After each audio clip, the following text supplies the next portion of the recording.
Hi, welcome to Pedal Platform. I'm Philippe, and today I'm going to show you how I create my own custom tone print for TC Electronic pedals. As you can see on the screen, I'm using TC Electronic's TonePrint Editor for Windows.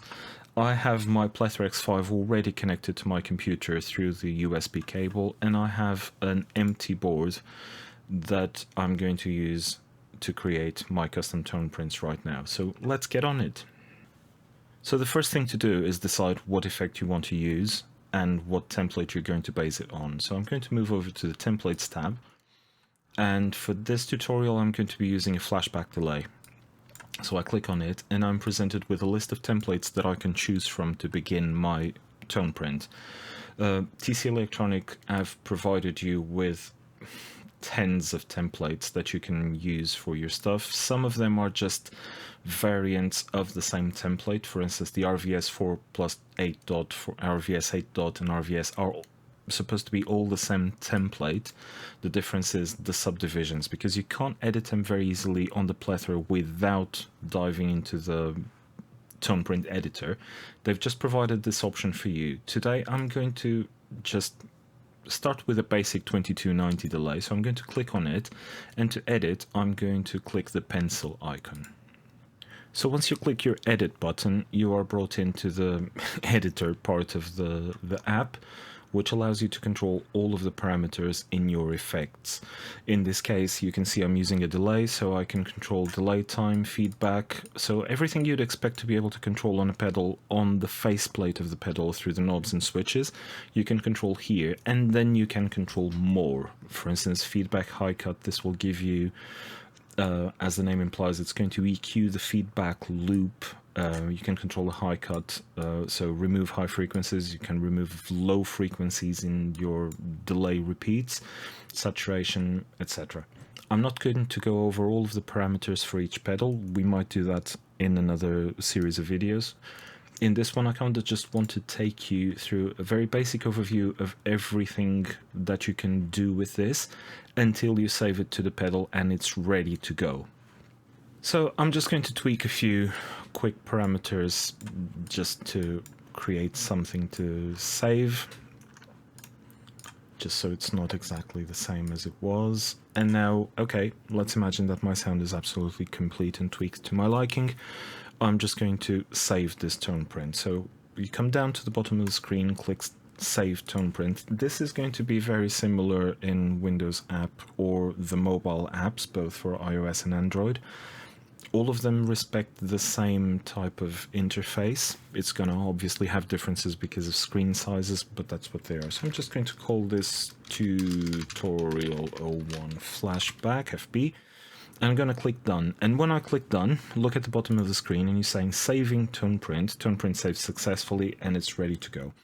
This has also now saved it to my Plethora X5, so I can already start tweaking it from the knobs themselves. I'm now tweaking the delay knob. You can't see it because I don't have a camera on it, but you can see it reflected on the screen on the graph, and if I come to the delay page, you can also see it updating in real time.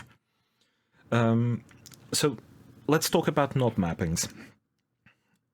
In analog pedals, the one thing that you can do with a knob is whatever the designer of the pedal decided that you could do by integrating it on a fixed circuit. On the TonePrint series of pedals, you can choose what parameters your knobs are going to control. Factory defaults are usually the standard parameters that you would expect to find in any pedal for the effect that they're controlling, obviously. In this case, delay, feedback, and effects level. You can see the three here, but each one of them can either control that parameter and another two, or three completely different parameters to your choosing.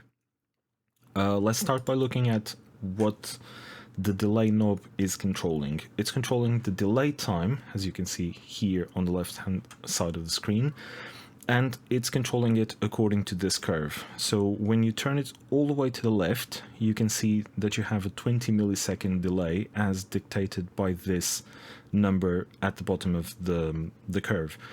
If, say, you only use delays starting in 330 milliseconds, you can double click this and type 330, or you can even grab a little thing and slide it up and down. I'm going to go with 330 here. And then you can tweak the rest of the curve. For instance, let's say the maximum delay you use is something like 2000, so you do the same double click, tap, and tap OK, and it sets it for you. And now my delay time button only flows between 330 or 2000 milliseconds. And obviously the shape of the curve is going to affect how quickly it changes from parameter to parameter. For instance, now I've got a relatively linear curve from the beginning to the end of the travel of the pot. But for instance, if I want to be very precise in any range, I can make the curve a little bit flatter. So for instance, now between the fully right position and the 3/4 position, my delay time changes by 40 milliseconds or so. If I put it all the way at top, I'm on 1122. Let's imagine that I want fully upright position to be 440 milliseconds. I can also do that too. Let me flatten the curve here. And now what happens is, if I turn my pot to the left, I have 330. As I swing it up, it goes to 440 at 12 o'clock, or thereabouts. And then it just shoots up to 1900 in barely a quarter turn. So this is how you can control the velocity of your knob. If you want your tone prints to be fixed, for instance, let's imagine that you have one tone print that you only use for one specific delay time. So you don't want your times to change if you accidentally bump the knob or something. This is what you do. So let's imagine that I want a preset that only does 440 milliseconds. You come here, you double click all of these values to 440. And now you can tweak the knob as much as you want. The delay time is not going to change. This can be very helpful, as I said, if you tweak your sounds to a point where you want everything to be exactly as you tweaked it. You know you're never going to want to change any parameters on the fly. You do this. You flatten all of the curves.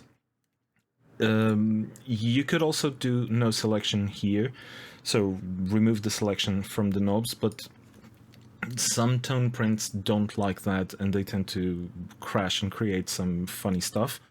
So my advice would be to always leave at least one parameter in the knob mappings and tweak them to a flat curve.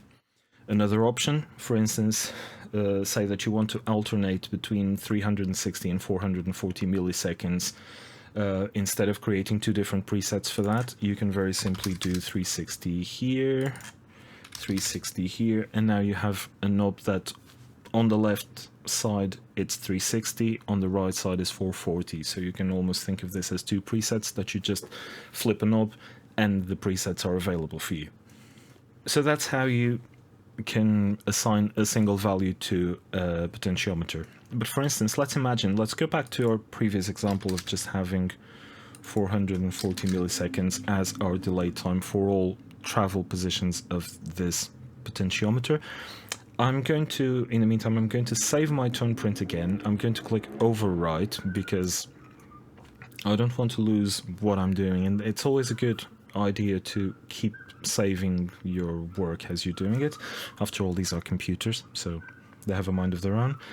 I also have to apologize for the noise, but my neighbors are being a bit noisy with a bike and a dog outside, so apologies if you can hear it. If you can't, I apologize anyway. So yeah, now we're back at 440 milliseconds in all positions for the delay potentiometer. So our delay time isn't changing, but let's imagine that I want to use this as an EQ, and I want to be able to control the high cut of the feedback loop.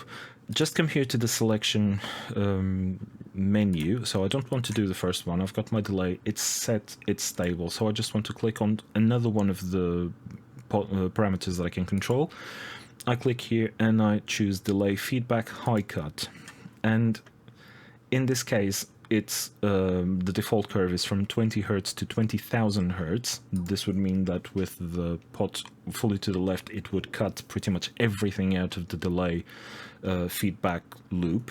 Please be careful with this. This might be one of the things that if you're playing and you can't hear anything on your delay after tweaking some parameters, this might be what's muting your delay. It's not muted per se, you just can't hear it because it's EQ'd out.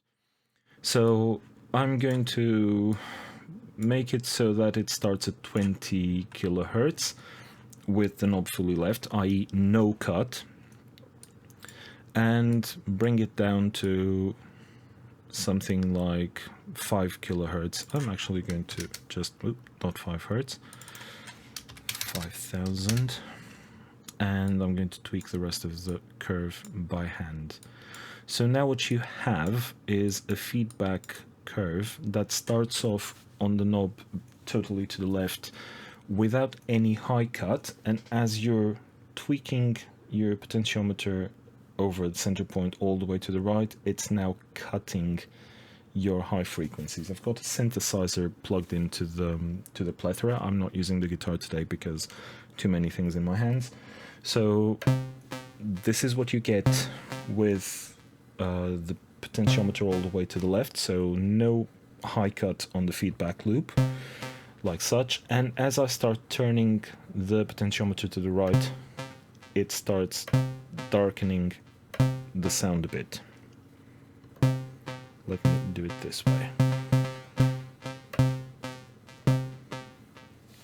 I can do the same now. For instance, if I want to shave off some bass frequencies with the delay feedback loop, I can once again now pick the blue curve, delay feedback low cut, and this one will work roughly in the same way, starting at 20 Hz, finishing at 2000 Hz. I want to start shaving off a bit higher than that, and I want to funnel those frequencies so that with my potentiometer turned fully right, only frequencies between 2.8 kilohertz and 5 kilohertz on the red curve go through. So I'm going to do this again, start with the pot fully to the left, and I'm going up, and you hear it's shaved off high frequencies and low frequencies. So this is a very simple way of simulating an analog algorithm for bucket brigade delays.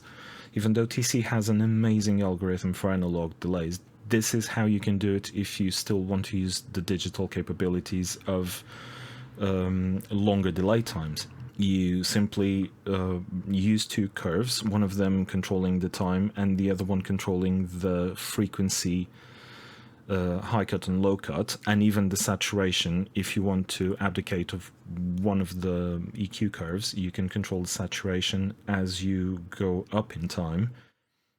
You get a bit more saturation on your feedback loop and a bit less top end, less high end frequency.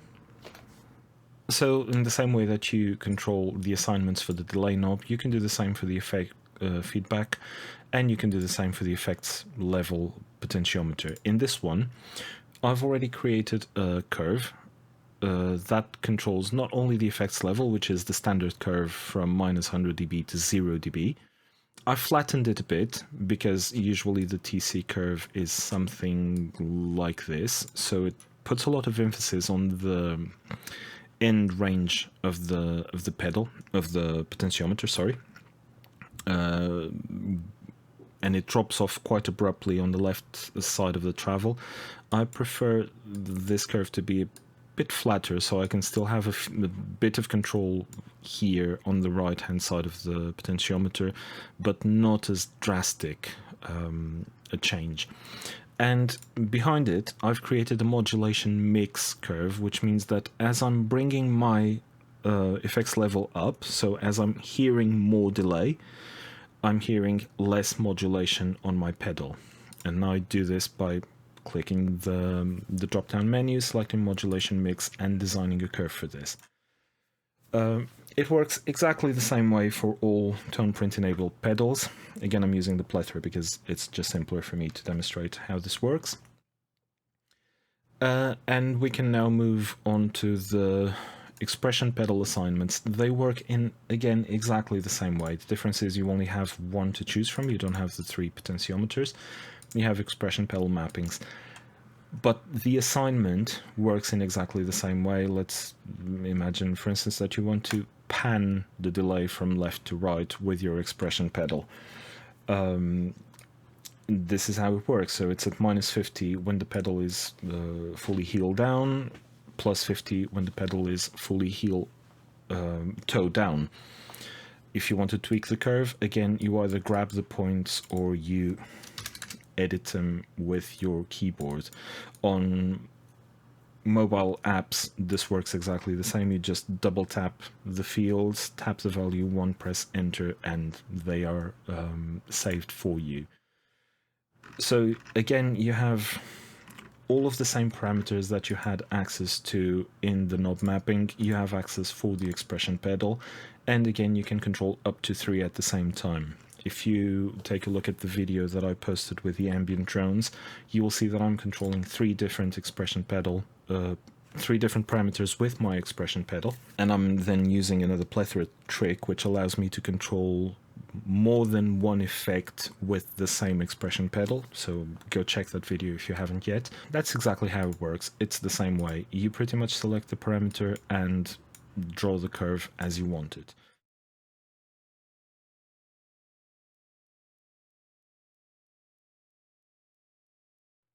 And finally, we get to the mesh parameter mappings. You've certainly heard of mesh. It's been on TC Electronics pedals for at least a couple of years now. It just works with the regular foot switch, but instead of just being on and off, you can actually press and hold it and apply more or less pressure and use it as an expression pedal that's built in right to your compact pedal. The assignment of parameters works in exactly the same way as with the knobs and the expression pedal. It only has one difference to it, which is the beginning of the curve, i.e. the 0 pressure position isn't connected to the rest of the curve. So you can set a default level for whatever parameters you choose here, which is going to be what the pedal is doing when you don't have any pressure applied to it. And you have the rest of the curve, which is what happens from when you start applying some pressure. As you can see here, I'm barely touching the switch. I'm just holding it in place. I'm just holding it pressed. And as you start pressing down up to 100% pressure, you can modulate this. So it takes a bit of practice to do this with your feet, because it's quite sensitive, but at the same time it requires a lot of pressure to get to 100%. But it works. It's a really amazing way of having a very compact system without lots of expression pedals and being able to control your modulation parameters, your delay feedbacks, everything without having to tweak knobs and stuff. As I said, beginning of the curve works this way. You set your default, i.e. no pressure, and then here you can select with a bit less pressure, a bit more pressure, da-da-da. There are some parameters in which you can notice a big jump from the default position. For instance, the original curve for this one, so the factory curve for the delay feedback, is something like this. So you have your default set at 0, i.e. you controlling it with the knob, and the moment you touch the pedal, it jumps into 100% feedback. The problem with this is the moment you let go of the switch, of the mesh switch, your feedback stops and your sound stops. My preferred way of doing this is by smoothing this curve a bit and bringing the default closer to it. So this way I'm going to have a jump, but it's not going to be as big. The same thing if I'm controlling my delay time from this curve. I will find my initial position to, again, let's use the 440 milliseconds, and I will approximate this curve to my default position and then ramping up or down to whatever delay time I want to do it. Finally, the router input level. This is a trick that I was using again on that drone video that I did. This is what controls the input level of your guitar sound into the effects engine. So if it's a 0 dB, it means that your guitar, what you're playing on your instrument, not necessarily a guitar, what you're playing on your instrument is going to be fed at full volume to the effects engine. And when you put it at -100 or any other value here, it starts progressively being reduced in level to the effects engine. What this means is that you can carry on playing, and if you have it at minimum, which is -100 dB, you can carry on playing your instrument, but it's not going to be processed by the delay engine. So if you go back to my drone video, that's how I'm able to roll the pedal forwards and just keep a drone delay going with the tails still ringing, but I'm playing in this range of the pedal, i.e. in which my guitar signal is not being affected by the delay engine that is still running. It's a bit of a convoluted explanation when you hear it, but if you try it out, you will get it. It's a bit counterintuitive at first, but then you start getting it, and then you will want to use it everywhere, pretty much. Finally, the last thing I want to talk about is, once again, saving your tone prints. You can either save, renew, or overwrite. I'm going to overwrite my tone print again because I'm still using one.